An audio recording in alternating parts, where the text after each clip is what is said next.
लाखों वर्षों तक तपस्या एक राक्षस ने की थी जिसका नाम था गयासुर। यह भगवान विष्णु का बहुत बड़ा परम भक्त था गयासुर। तो इसके तप से प्रसन्न होकर के और भगवान ने उसको दर्शन दे दिए। कहा वरदान मांग ले। तो वह वरदान में मांगता है मैं पवित्र हो जाऊं, सगरे तीर्थ मेरे शरीर में आके वास करे, इस धरती पर मेरे शरीर से पवित्र कुछ भी ना हो। भगवान ने कहा ऐसा ही होगा। वरदान दे करके भगवान चले गए। विधाता ब्रह्मा जी निकले यज्ञ करने के लिए। अब उनको यज्ञ वहां करना था जो सबसे ज्यादा पवित्र हो। पता लगाया कि सबसे ज्यादा तो पवित्र गयासुर है। तो गयासुर के पास में विधाता ब्रह्मा आए और कहा कि हम यज्ञ करना चाहते हैं, उसके लिए हमें तुम्हारा देह चाहिए, तुम्हारा शरीर चाहिए, क्योंकि पवित्र ज्यादा है ये, और तुमने यह भगवान से मांग रखा है। तो गयासुर ने कहा कि मैं बड़ा बड़भागी हूं, भाग्यशाली हूं कि कम से कम मैं आपके काम तो आ रहा हूं, कोई बात नहीं है, लेकिन क्या तुम मेरे इस शरीर को संभाल लोगे क्या? क्योंकि गयासुर की जो ऊंचाई थी वो 125 योजन की थी। इस ग्रंथ में लिखा है 125 योजन तो ये ऊंचा था। कथा सतयुग की है। इसकी जो मोटाई थी वो 60 योजन की थी। परम विष्णु भक्त था ये। देखा स्थूल 60 योजना नाम श्रेष्ठ सौ वैष्णव स्मृतः। भगवान विष्णु का परम भक्त है। 60 योजन यानी 60 योजन चौड़ा है ये, और 125 योजन इसकी ऊंचाई थी। बहुवर्ष सहस्राणी निक्षवासन स्तरो भवेत्। बहुत लंबे समय तक इसने भगवान का यजन किया। ओम नमो विष्णवे भरने सर्वेशाम, इस जगह पर ओम विष्णवे नमः इस मंत्र के उच्चारण करने की भारी महिमा है। इस जगह पर ओम नमो भगवते वासुदेवाय इस मंत्र के उच्चारण की भारी महिमा है। इस जगह पर ओम नमो नारायणाय इस मंत्र का उच्चारण करने का महात्म्य बहुत ज्यादा है। यहाँ पर तो वर्णन किया गया है कि उच्चस्तम वासुदेवाद्यम किमर्थम तपेतम त्वया संतुष्टा स्वागता सर्वे ब्रह्म ब्रूहि गयासुरा। देवता भगवान के पास पहुंचे थे और कहा कि आपने जिसको वरदान दिया है उसको हमने धरती पर तो लिटा दिया है, लेकिन वो धरती पर उछल कूद कर रहा है। आप ऐसा कुछ कीजिए जिसकी वजह से वह धरती पर ठीक से लेट जाए और हम यज्ञ कर सके। तो भगवान ने ब्रह्मा को कहा कि यमराज के घर में एक शिला रखी है, बहुत पुरानी रखी है, वो शिला इसके सिर के ऊपर रख दो। देवराज इंद्र वगैरह गए और वर्णन है कि उस शिला को लेकर के आए और इसके सिर के ऊपर वह शिला ला करके रख दी गई। लेकिन उसके द्वारा भी ये दबा नहीं जा रहा था, फिर भी हिल रहा था ये। सिरहा कृतोत्तरी दत्या पादु कृता तो दक्षिणे, इसके पाम दक्षिण की तरफ, सिर उत्तर की तरफ कर दिया गया था। क्योंकि आदमी दक्षिण की तरफ पाम करके और उत्तर की तरफ सिर करके लेटेगा तो जल्दी खेल हो जाएगा उसका खत्म, ज्यादा जीवन उसका चलेगा नहीं। और देवता तो इसको मारना ही चाहते थे। उपद्रवी था शुरू में, भारी तप किया था बहुत। तो कभी भी दक्षिण की तरफ पाम करके नहीं सोना चाहिए, इससे आयु क्षीण होती है। बिस्तरा तो उत्तर में पाम हो, दक्षिण में सिर हो, इससे आयु बढ़ता है। और दक्षिण में यदि पाम करके सोए हो तो इससे आयु क्षीण होती है। तो यहां लिखा है, वर्णन किया गया है कि इसके पाम तो दक्षिण में कर दिए गए और इसका मस्तिष्क है वो उत्तर में कर दिया गया। तदर्शानिधु स्वर्गम शून्यम लोकत्रयमिह भूत।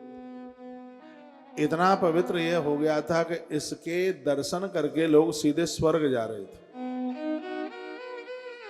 यमराज ने आकर के कहा कि अब मुझे नौकरी काय बात की, कोई नरक आ ही नहीं रहा है। क्योंकि तप बल देखो, आइए कितनी सुंदर चौपाई है मानस की, गाने में आनंद आवे। तप के बिना कुछ भी नहीं है। तब में थोड़ा कष्ट तो सहन करना पड़ता है, फिर निखार आता है। तप बल शंभु मेरी फेवरेट चौपाई और हर कथा में बोलता हूँ। वैसे हर कोई बात में हर कथा में बोलता नहीं हूँ, कोई मेरे लिए ज्यादा विशेष है, इसको रिपीट कर लेता हूँ। तप बल शंभु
बोलिए गदाधरनाथ भगवान की जय।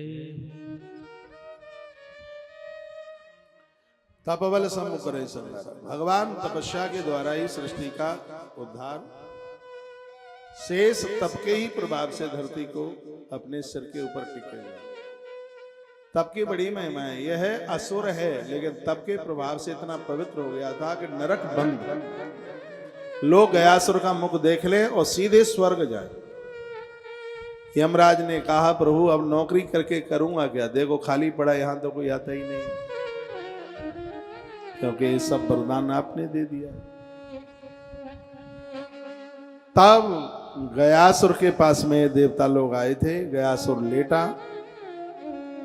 और क्या कहा, यज्ञार्थम न तो ते तानी पवित्राणी शरीरतः। ब्रह्मा ने कहा कि धरती पर पूरे मृत्यु लोक में तुम्हारे शरीर से पवित्र कोई भी जगह नहीं है। तप के द्वारा शरीर इतना पवित्र हो जाता है। ये ना सोचिएगा कि ऊंचे जाति में जिनका जन्म हो गया है वही पवित्र है, ऐसा नहीं है। ऊंची जाति में जन्म लेने वाले भ्रष्ट काम करते हैं, कुकर्म करते हैं, वो तो बहुत अपवित्र है। छोटी जाति में जन्म लेने वाले लोग पवित्र वैष्णव बन करके जीते हैं, वो बहुत पावन है, अपने आप में अति पवित्र है, बहुत पवित्र है।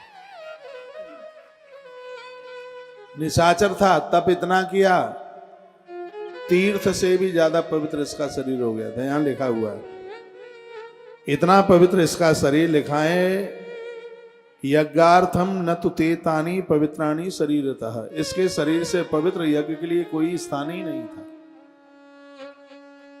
तब देवताओं ने इससे मांगा और ये लेट गया। सिराह कृतोत्तरे दैत्या पादु कृतादु दक्षिणे। इसने दक्षिण में अपने पामों को किया, पट्ट होकर के सोया और यज्ञ की तैयारियां होने लगी तो हिलने डुलने लगा। तो यमराज के घर में एक शिला रखी थी, शिला इसके सिर के ऊपर रख दी। लेकिन फिर भी उसका जो हिल रहा था वो बंद नहीं हुआ।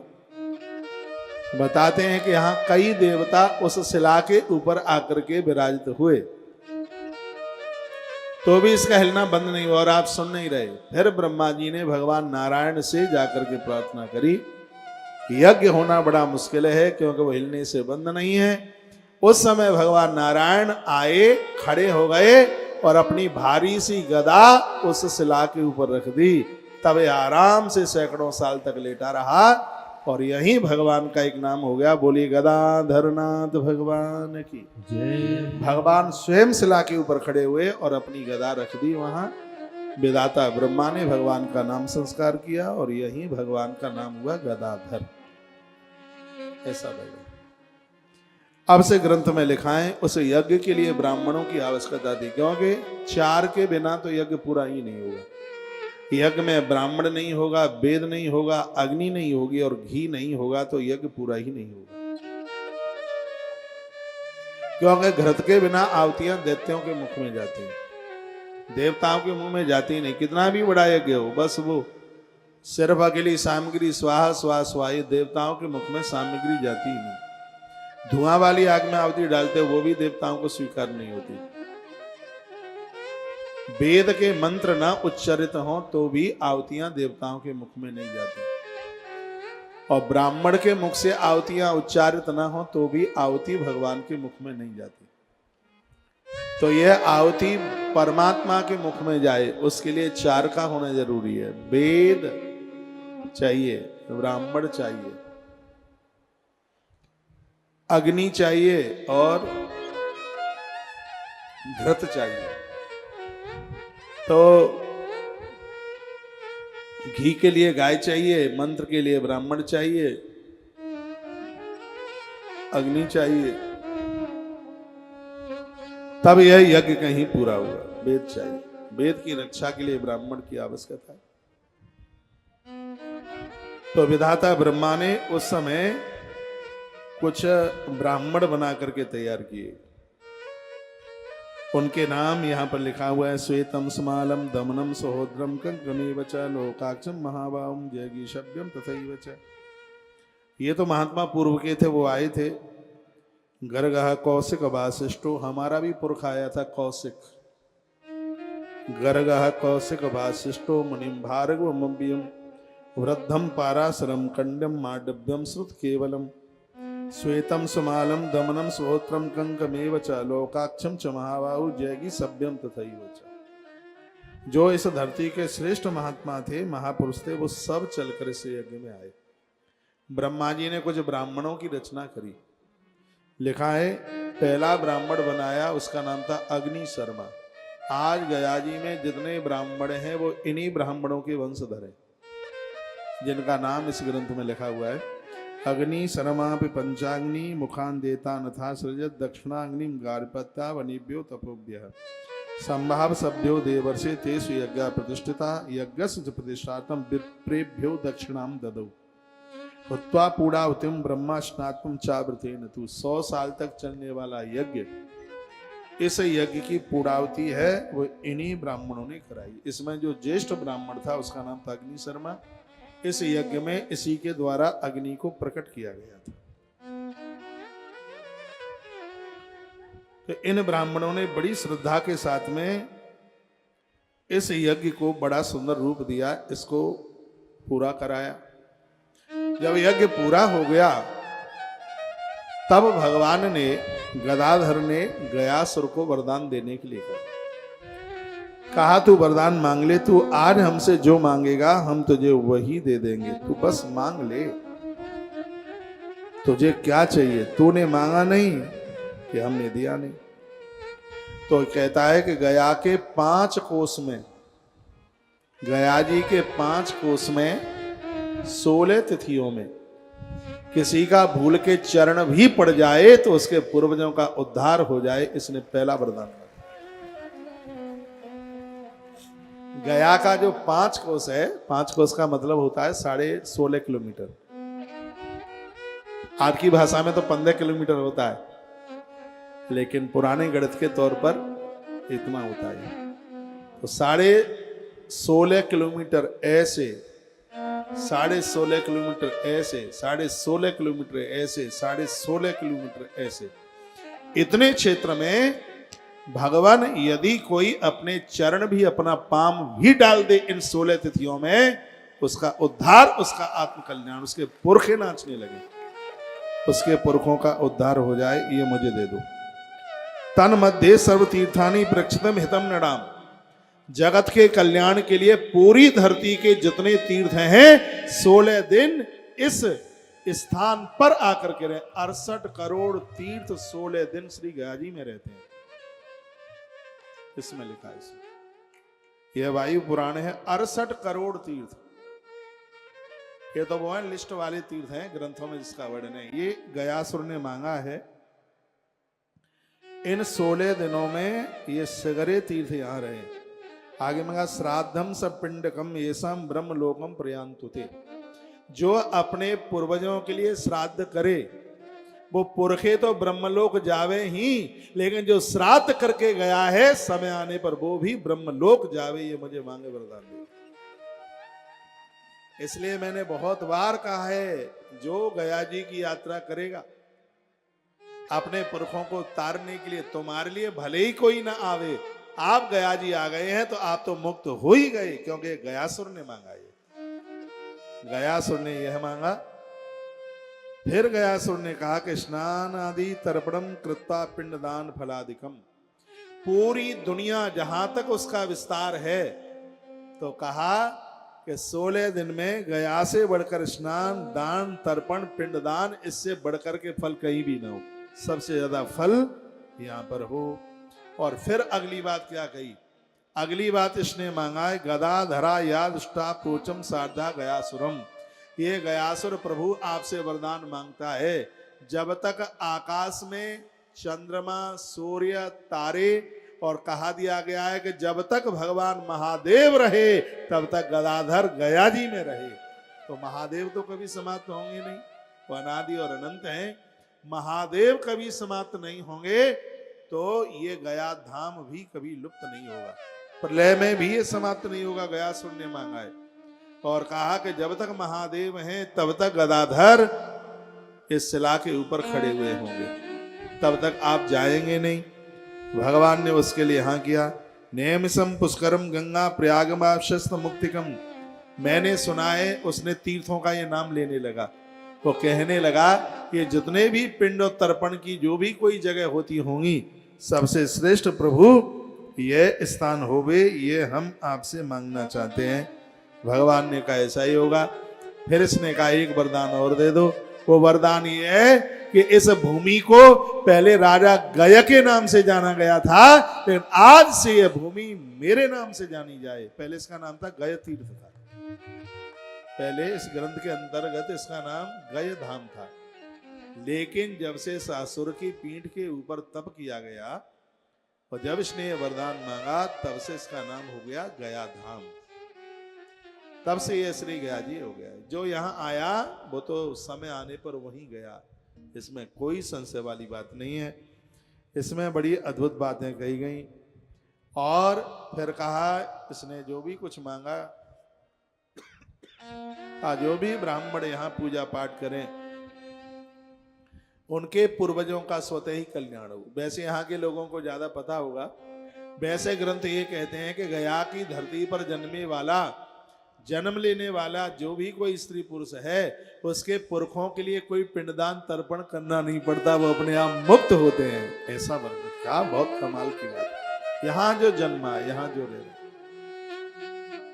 उनके लिए इतना अद्भुत। गया सुरवच श्रुता प्रोच विष्णुवादयासुराप्य प्रार्थम सर्वं तद विष्णुयात् संशयम। भगवान ने कहा जो तूने मांगा है वो सब पूरा होगा, इसमें कोई संशय वाली बात नहीं है, वो सब तुझे मिलेगा। तो गया के इस महात्म्य में बड़ी अद्भुत बात कही गई। और अब आगे की बात सुन लीजिएगा। विधाता ब्रह्मा ने जो ब्राह्मणों की सृष्टि अपनी तरफ से की थी, 55 गांव उनको दिए गए। 55 गांव, 5 कोस में गया तीर्थ बसाता पहले, अब तो ज्यादा हो गया है। वर्णन है कि 5 कोसी श्री गया जी प्रदानित कर दिया गया। सोने के महल दिए गए ब्राह्मणों को, सोने के महल, दुधारू गैयां दी गई, धन बहुत कुछ दिया गया था। और उन्हें कहा गया था कि तुम्हें कहीं गया छोड़कर बाहर यज्ञ करने के लिए जाना नहीं है। लोग दौड़ते हुए यहाँ आएंगे, स्वयं देवता तुम्हें अपने यज्ञ का आचार्य स्वीकार करेंगे। लेकिन बताते हैं कि बाहर कोई एक बहुत बड़ा आयोजन होने वाला था, गए नाम के राजा का यज्ञ था, उसमें यहाँ के सगरे ब्राह्मण चले गए और ब्रह्मा जी ने मना किया था कि यहाँ का ब्राह्मण इस स्थान को छोड़ करके नहीं जाएगा। ये सब चले गए। ब्रह्मा जी ने उसी समय श्राप दे दिया कि तुमने मेरी बनाई गई मर्यादा का उल्लंघन किया है, तुम्हारे सोने के जो महल हैं वो तो मिट्टी के हो जाए, तुम्हारी स्वर्ग की जो गायें थी वो साधारण सी हो जाए, खाने के लिए तुम्हारे लिए चिंता हो जाए, चिंतित हो जाए तुम खाने के लिए, सुबह खाकर शाम की व्यवस्था के लिए सोचना पड़े। यह श्राप दे दिया ब्रह्मा जी ने। ब्राह्मण इतने ज्यादा दुखी हुए थे, वह ब्रह्मा जी के पास गए। विधाता ब्रह्मा जी को थोड़ी देर का क्रोध था, तब उन्होंने कुछ अद्भुत बात कह दी। यहां कह दिया कि इस जमीन में अन्न ना निकले, यह स्थान सब पाषाण में हो जाए। ब्रह्मा इतने कुपित हो गए। अब तो ब्रह्मा जी की फिर बड़ी कृपा हो गई कि जमीन उपजाऊ हो गई, नहीं तो इसको श्राप लग गया था पूर्व में। तो सब ब्रह्मा जी के पास पुनः गए। 55 गांव मिले थे ब्रह्मा जी के द्वारा। तो ब्रह्मा जी की स्तुति करी। ब्रह्मा जी के सामने वो बहुत ज्यादा रोए। तब विधाता ब्रह्मा ने कहा, गलती तो तुमने बहुत बड़ी की है, लेकिन अब हम तुम्हें ये वरदान दिए देते हैं कि गया छोड़ करके कहीं जाना मत। दुनिया का कहीं का कोई ब्राह्मण यहाँ आ जाए, उसके हाथ का पिंडदान नहीं, पिंडदान तो गया के पुरोहित का ही लगेगा, गया के पंडित का लगेगा। कोई बाहर से ब्राह्मण आके तर्पण करा दे, भागवत जी का पाठ करा दें, श्राद्ध करा दें, ये सब होगा, लेकिन जब पिंडदान की बात आवेगी तो गया का पुरोहित ही पिंडदान कराएगा। हम 2011 से यहाँ आ रहे हैं और 2024 देखिए हर नियम का पालन किया जाता है। हम लोगों ने भूल करके भी यहाँ पिंडदान नहीं कराया। पिंडदान कराते तो हमें अपराध लगता, पिंडदान लगता ही नहीं। पिंडदान यहीं के पुरोहित का, यहीं के पंडित जी का पिंडदान लगता है। रात्रि को यहाँ 8 बजे संदीप शास्त्री जी आते हैं। आश्रम का कोई कमीशन नहीं है उसमें, बिल्कुल नहीं। एक कमीशनों की जरूरत नहीं, कमीशन खोर तो मुझे वैसे भी नहीं भाते हैं। वो एक थोड़ी सी छोटी सी दक्षिणा लेकर के पूरी पूजा सामग्री सहित उतने ही वो करा देते हैं और लोग बड़े संतुष्ट होते हैं उनके उस काम से। यहाँ से वो जुड़े हुए आते हैं, कहीं इधर उधर भटकना नहीं पड़ता है। ठगियाई में मत आ जाना। 11,000 21,000 धरवा लेते हैं वहां पे, और 11,000 रुपया धरवा करके और हाल ही स्वर्ग पहुंचाएंगे, देर नहीं लगाएंगे बिल्कुल। दादे पैसा चल कलकत्ता, फिर देर नहीं लगेगी। हम सब ब्राह्मणों के, सब देवताओं के चरणों में हम प्रार्थना करते हैं, लेकिन खोआ दूध का हो तो ही ठीक है। यदि भैंस सहित खोआ हो जाएगा तो फिर कल खोआ कैसे बनेगा।